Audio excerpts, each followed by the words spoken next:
বিশ্বকবি রবীন্দ্রনাথ ঠাকুরের ৮৫তম মৃত্যুবার্ষিকী উপলক্ষে বিশেষ আয়োজন করেছে ইন্দিরা গান্ধী কালচারাল সেন্টার। বিকেলে রাজধানীর গুলশানে প্রতিষ্ঠানটির কার্যালয়ে শুরু হয়েছে এই আয়োজন, যেখানে কবিগুরুকে নিয়ে আলোচনার পাশাপাশি আছে সাংস্কৃতিক পর্ব।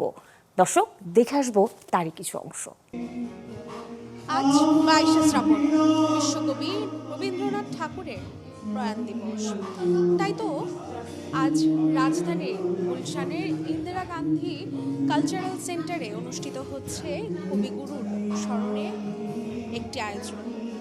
মূলত কবিগুরুর কালজয়ী সৃষ্টি, দর্শন, সাহিত্যিক কর্মকে স্মরণ করেই সাজানো হয়েছে আয়োজন, যেখানে গান, আবৃত্তি ও আলোচনার মধ্য দিয়ে অনুষ্ঠানে তুলে ধরা হচ্ছে কবিগুরুর বহুমাত্রিক জীবন ও সৃষ্টির নানা দিক।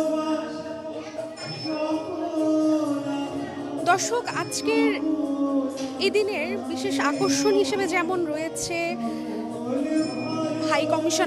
ভারতীয় হাই কমিশনারের উপস্থিতি, তেমনি আরও বড় দুই আকর্ষণ হিসেবে আজ অনুষ্ঠানে উপস্থিত রয়েছেন বিনোদন অঙ্গনের দুই পরিচিত মুখ, সামিউল ইসলাম পলক ও স্বপ্নীল সুজিত। তাদের আজকের আয়োজন, তাদের আজকের পরিবেশনা। পাশাপাশি আমরা দেখতে পাচ্ছি দর্শকদের সারিতে হাজার হাজার মানুষের ভিড়, যারা কবিগুরুর এই দিনটিকে স্মরণ করে আসছেন বহুদিন ধরে, বহু বছর ধরে। তাদের উপস্থিতিও আমরা দেখতে পাচ্ছি।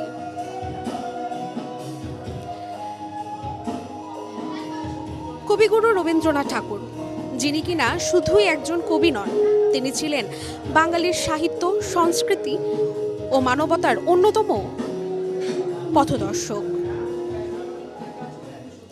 তার লেখা ও গান আজও সমানভাবে মানুষের হৃদয়ে ছুঁয়ে যায়। দর্শক, এই ছিল আজকের মতো আমার কাছে।